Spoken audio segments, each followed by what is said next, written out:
lazerim tochni kesmayapti, mana aytgan razmerni bermayapti deydiganlar uchun alohida kontent tayyorladim. Video davomida ushbu muammoni yechimini ko'rsatib o'taman. Agar shu tipdagi kontentlar sizlarga foydali bo'layotgan bo'lsa, albatta profilga a'zo bo'lib qo'yinglar.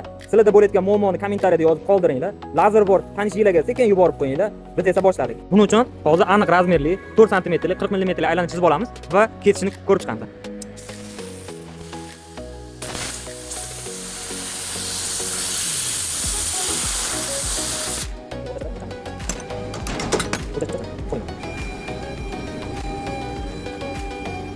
Вот, bizga berilgan razmer 4 sm bo'lish kerak edi. Hozir bu 4 sm dan oshiq to'g'ri 7, ya'ni 47.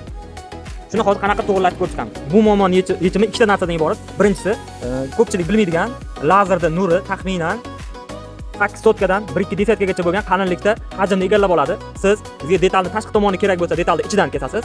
Agar sizga detalni ichki tomoni kerak bo'lsa, chiziq tashqaridan turadi. Ko'pchilik shu narsaga e'tibor bermaydi va bu avtomatik joylashib qoladi. Hozirgi kesganimizda bu tashqaridan kerak bo'lgan va biz buni tashqi tomoni kerak bo'lganligi uchun tashqarini o'lchasak, kerakli o'lchamdan ko'proq razmer berdi. Buni tuzatish uchun tepada compensation degan bo'lim bor. Compensate, ya'ni kompensatsiya qil va shuni mana to'g'rilab qo'yamiz.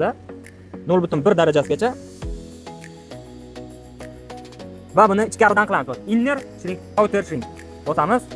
Xo'p, chiziqda to'shnisini ham yaxshiladi va ichkaridan kesishni boshladi.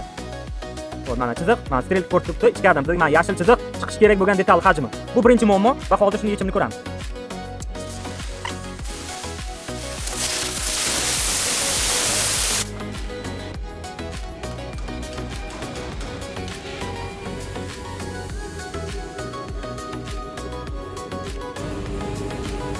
Вот. 40 strelkasi turibdi, даже 1 desetkagacha degan. Bunaqa qilib lazerda to'shnisini aniqlab olsangiz bo'ladi.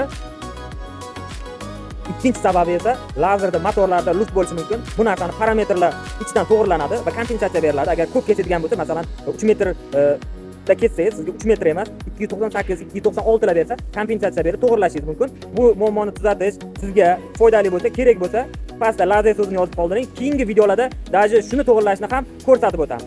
Agar ushbu video sizlarga yoqqan bo'lsa, like bosinglar, kommentariyani yozinglar, sizlarga nimani o'rganmoqchi bo'lsanglar va tanishinglarga ulashib qo'yinglar.